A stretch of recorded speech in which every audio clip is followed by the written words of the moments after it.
Hey guys, welcome back to learn with Rajni. तो friends, कैसे हैं आप सब? उम्मीद करती हूँ कि आप सब एकदम अच्छे होंगे और एग्जाम की तैयारी अच्छे से कर रहे होंगे। आज हम बात करने वाले हैं एलडीसी 2024 के एग्जाम के बारे में। कौन कौन से ऐसी टिप्स हैं जिनको आपको फॉलो करना चाहिए और लास्ट का ये जो 1.5 महीना बचा है इसमें आपको किन किन चीज़ों से बचना चाहिए। कौन से ऐसे टॉपिक हैं जो स्कोर करने में इजी होते हैं, जो मार्क्स गेनर होते हैं, कौन से टॉपिक्स पे आपको ज़्यादा फोकस करना है, इन सब के बारे में हम आज की वीडियो में बात करेंगे। तो अगर आप एलडीसी 2024 के एस्पायरेंट हैं, वीडियो को एंड तक देखें। और अगर लर्न विद रजनी पर नए हैं तो चैनल को सब्सक्राइब जरूर कर लें और हमारी फैमिली का हिस्सा बन जाएं। बात करती हूँ एलडीसी 2024 में। सबसे पहले आपको लास्ट टाइम में कौन कौन सी चीजें करनी चाहिए। सबसे मेन जो इंपॉर्टेंट चीज है वो है आपको ज्यादा से ज्यादा क्वेश्चंस अटेम्प्ट करने चाहिए। आप काफी टाइम से तैयारी कर रहे हैं, आपने सीईटी भी दिया है, सीईटी के बाद से भी आप कंटिन्यू पढ़ते हुए आए हैं क्योंकि अब एग्जाम आने ही वाला है। तो आपको लास्ट के टाइम में आप जितनी ज़्यादा प्रैक्टिस करेंगे हर टॉपिक की, उतना ही ज़्यादा आपको बेनिफिशियल वो टॉपिक होगा। आपको क्या करना है, practice makes a man perfect. वैसे ही किसी भी प्रिपरेशन को आपको परफेक्ट बनाना है, आपको उसमें प्रैक्टिस डालना बहुत ज़रूरी है। आप टेस्ट दें, किसी भी टीचर के दें, कहीं से भी दें, मैं हमेशा आपको यही कहती हूँ कि जहाँ से आपको समझ आ रहा है ना वहाँ से दें, लेकिन टेस्ट जरूर दें। PYQs करें, प्रीवियस ईयर में आए हुए क्वेश्चंस, जहाँ से आपको अच्छा कंटेंट मिल रहा है, अच्छा मैटर मिल रहा है, वो दें। ऑनलाइन टेस्ट दे सकते हैं, ऑफलाइन आप मॉडल पेपर ले सकते हैं। इसके अलावा आपको PYQs, PYP क्या होता है, प्रीवियस ईयर पेपर्स, आपको प्रीवियस ईयर पेपर्स जरूर निकालने हैं क्योंकि आपको एक आइडिया हो जाएगा लास्ट टाइम में कि यार RSSB बोर्ड ने LDC के जो प्रीवियस ईयर के पेपर हैं उनमें ये सब चीज़ें पूछी हैं। तो आपको हर सब्जेक्ट के PYP निकालने हैं। इंग्लिश के प्रीवियस ईयर पेपर्स में लर्न विद रजनी के यूट्यूब चैनल पे मैंने एक स्टार्ट की है, ठीक है, हमारी ये सीरीज स्टार्ट की है PYP की, प्रीवियस ईयर पेपर, जिसमें फर्स्ट पेपर में करवा चुकी हूँ और लाइव मैं आपको इंग्लिश के पेपर सॉल्व करवा रही हूँ ताकि आपको एक आइडिया हो कि किस तरह से क्वेश्चन पूछे जाते हैं और हमें एग्जाम में किस तरह से इंग्लिश के क्वेश्चन कैसे अटेम्प्ट करने हैं। सही क्वेश्चन तो चूज करना ही है, जो गलत ऑप्शन होते हैं उनको किस तरह से एलिमिनेट करना है। फर्स्ट थिंग, ज़्यादा से ज़्यादा क्वेश्चन अटेम्प्ट करना है। टेस्ट दो, PYPs करो, PYQs करो, MCQs करो, जितना संभव हो सके हर सब्जेक्ट के। कोई टॉपिक ऐसा मत छोड़ो जिसके आपने क्वेश्चन नहीं कर रखे हैं। सेकंड थिंग, अब आपका लास्ट टाइम चल रहा है, एग्जाम में सिर्फ और सिर्फ 1.5 महीना है, तो एग्जाम का लास्ट टाइम चल रहा है। आपको इधर उधर से कोई बहुत ज़्यादा स्टडी मटेरियल कलेक्ट नहीं करना है। जिन बुक्स से आप अब तक पढ़ते आए हैं उन्हीं बुक्स में आपको रिवीजन करना है, उन्हीं बुक्स से, ठीक है। जो मैटर आप अब तक पढ़ते आए हैं उसी से रिवीजन करो। कोशिश करो कि ये जो 1.5 महीना है उस 1.5 महीने में हर सब्जेक्ट को एक बार अच्छे से रिवाइज कर लो, हर सब्जेक्ट को एक बार अच्छे से रिवाइज कर लो और उसके क्वेश्चन निकालते जाओ। तीसरी बात यह है कि आपको जिस टॉपिक से ज्यादा क्वेश्चंस आ रहे हैं, जो टॉपिक इजी है और जिससे क्वेश्चन ज्यादा आ रहे हैं, उन टॉपिक्स पे आपको ज्यादा फोकस करना है, भले ही जीके हो, मैथ्स हो, साइंस हो, इन सब में। बात करें करंट जीके की, करंट जीके को लास्ट के 1.5-2 महीने में या 1 महीने में पढ़ना सबसे ज्यादा अच्छा होता है। मैंने मेरी 2 एग्जाम्स क्रैक की हैं, हर एग्जाम में मैंने करंट जीके लास्ट के 1.5-2 महीने या 1 महीने में ही कंप्लीट किया है, क्योंकि लास्ट टाइम में हम करंट जीके पढ़ेंगे वो हमारे माइंड में फिक्स रहेगा। आपने पहले से ऑब्वियसली 6 महीने तक का करंट जीके आपको तैयार करना है। करंट जीके को ज्यादा समय दें, करंट जीके से भी अच्छे खासे अमाउंट में क्वेश्चंस आते हैं, ठीक है, अच्छा खासा रहता है करंट जीके का भी वेटेज। तो आपको करंट जीके पे भी अब ज़्यादा फोकस करना है। लास्ट टाइम में करंट जीके पे फोकस करना बहुत सही स्ट्रेटजी में से एक माना जाता है। बात करती हूँ इंग्लिश और हिंदी की।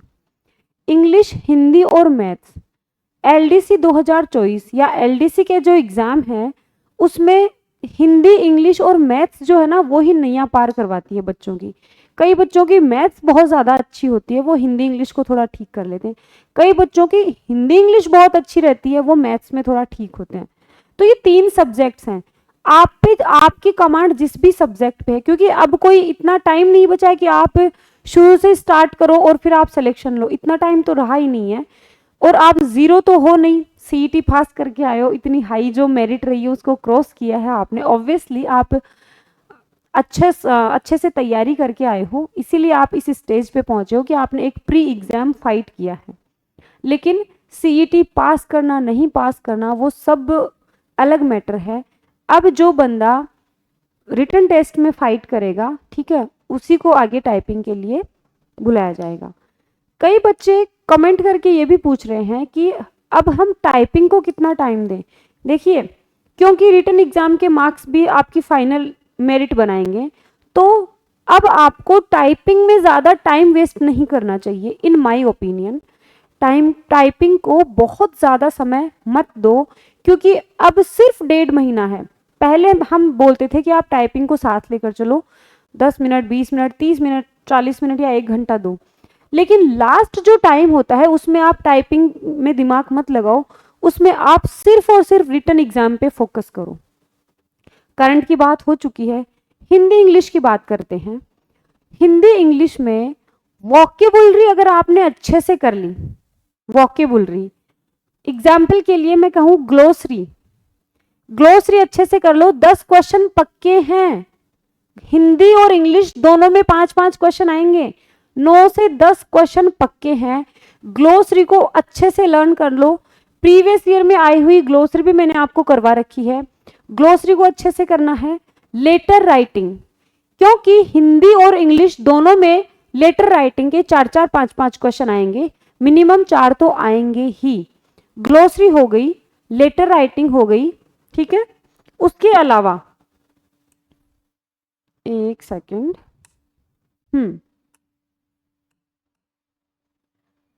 Glossary, letter writing, passage. अब आपको होगा कि मैम पैसेज कहां से लाएं? प्रीवियस ईयर के आए हुए जो पैसेज हैं उनको पढ़ लो एक एक बार, कोई बहुत ज्यादा टाइम वेस्ट नहीं करना, इतना टाइम है ही नहीं आपके पास। उनको सिर्फ एक एक बार अटेम्प्ट करना है। पीवाईपी में मैं सारे पैसेज आपको करवा रही हूँ, ठीक है। आप चाहो तो पीवाईपी जब करो तब आप कर सकते हो, आप चाहो तो खुद से कर सकते हो। इसके अलावा एंटोसिनो, एंटोसिनो, इन पे वन वर्ड, ठीक है। कंफ्यूजिंग वर्ड, ये जो ग्लोसरी और लेटर राइटिंग है, ये दो ऐसे टॉपिक हैं, अगर आपने ग्लोसरी और लेटर राइटिंग हिंदी और इंग्लिश, क्योंकि ग्लोसरी हिंदी इंग्लिश की सेम है, 10 क्वेश्चन पक्के। ये जो ग्लोसरी है वो आपकी टिप्स पे रहनी चाहिए भाई, 9 से 10 क्वेश्चन बहुत होते हैं। इसीलिए मैंने आपको बोला है कि किस टॉपिक से कितने प्रश्न आएंगे, किस टॉपिक को ज्यादा समय दें। बिल्कुल आपको ग्लोसरी को तो बिल्कुल लाइट मत लेना, आपके स्कोर को बूस्ट करेगी ग्लोसरी। रही बात लेटर राइटिंग की, तो लेटर राइटिंग में सिर्फ हिंदी और इंग्लिश का ही फर्क है, बाकी सारी चीजें वही हैं। तो लेटर राइटिंग से भी अगर आप कर लोगे तो 8 से 9 क्वेश्चन पक्के हैं। हिंदी और इंग्लिश में आपको वोकेब पे ज्यादा फोकस करना है। इसके अलावा ग्रामर में क्या करना है? ग्रामर में आपको इंपॉर्टेंट रूल्स का रिवीजन करना है और हर टॉपिक को लेकर उसके क्वेश्चंस निकालने हैं, हर टॉपिक को लेकर उसके क्वेश्चंस निकालने हैं। लेकिन अगर आप चाहते हो, इस वीडियो को देखने के बाद अगर आपने ग्लोसरी और लेटर राइटिंग को लाइट लिया, मतलब आप बहुत बड़ी मिस्टेक कर रहे हैं। आपको ग्लोसरी लर्न करनी है अच्छे से, प्रीवियस एग्जाम में आई हुई और इंपॉर्टेंट ग्लोसरी। इसके अलावा आपको इंग्लिश में क्या करना है? पैसेज का मैंने बता दिया। अच्छा हाँ, एलडीसी के लिए हमारा जो स्मृति कोचिंग क्लासेस है उस पे टेस्ट सीरीज चल रही है। टेस्ट सीरीज चल रही है पेपर फर्स्ट और पेपर सेकंड की। अब तक उसमें टॉपिक वाइज टेस्ट हो रहे थे। अब तक इस टेस्ट सीरीज में टॉपिक वाइज टेस्ट हो रहे थे। अब उसमें टॉपिक वाइज टेस्ट कंप्लीट होने वाले हैं।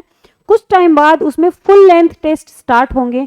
अगर आप चाहते हैं तो इस टेस्ट सीरीज को भी ज्वाइन कर सकते हैं स्मृति कोचिंग क्लासेस के ऐप के ऊपर। स्मृति कोचिंग क्लासेस एलडीसी के लिए। और जिन बच्चों की इंग्लिश एकदम से ही जीरो है, एलडीसी के लिए हमारा इंग्लिश का फुल बैच भी चल रहा है। माना कि टाइम कम है, 1.5 महीना ही है, लेकिन 1.5 महीने में भी अगर आप एक दिन में 2-2 3-3 क्लास लेंगे ज़्यादा स्पीड करके, और हमने जो लाइव टेस्ट लिए हैं, टॉपिक वाइज जो लाइव टेस्ट लिए हैं, उनको भी अगर आप अटेम्प्ट कर लोगे तो भी आप इंग्लिश में अच्छा स्कोर कर सकते हैं। तो आप चाहो तो एलडीसी के लिए स्मृति कोचिंग क्लासेस से टेस्ट सीरीज और फुल बैच यहाँ से भी आप अभी पढ़ सकते हैं। जिन बच्चों ने टेस्ट सीरीज नहीं ली है वो एक बार टेस्ट सीरीज जरूर दें। टेस्ट सीरीज के फायदे ये हैं कि अब तक आपने टॉपिक वाइज टेस्ट दिए हैं, अब उसमें आएंगे फुल टेस्ट, और जो फुल टेस्ट हैं वो fully based on exam pattern पे पूरी तरह से बेस्ड हैं। प्रीवियस ईयर्स के क्वेश्चन लिए हैं और उसके बाद ही फुल टेस्ट को डिज़ाइन किया गया है।